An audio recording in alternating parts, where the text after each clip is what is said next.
So let's talk about when you're dinking cross court. The biggest thing that I see that people go wrong is when they're dinking cross court, they're facing cross court. And by doing that, I've now lost the whole right side of my body, or if I'm on the backhand side, the whole left side. You still want to face forward. In pickleball, your hips should always be forward, but your shoulder is what follows the ball. So if I dink cross court, my shoulder is now facing this way, but my hips are forward. By doing this, if the ball comes down the middle, I'm going to shift and I can drive on the backhand side. If the ball comes further enough to my forehand, I'm now way in front of it. Where if I was here, now I'm going to lean back to hit it and hit it back here. So by keeping my hips forward and turning my shoulders, I'm able to attack wherever that ball is. Now, when we're dinking cross court, the same thing applies. I want to try to hold that ball, keep it in front of me. If I can take that ball in the air, that's what I want to do. I'm trying to dink to the outside quarter of the court.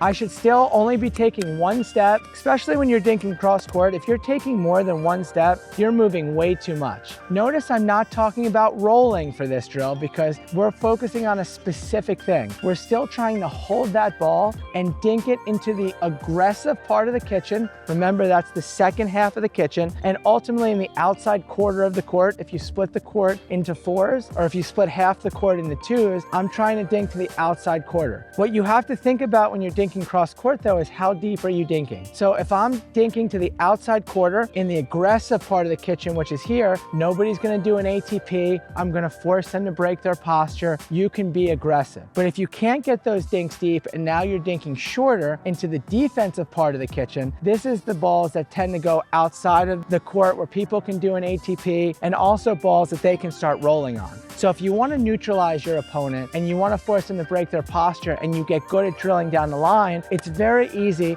to start drilling cross court. And the focus here should be how many balls can I take out of the air?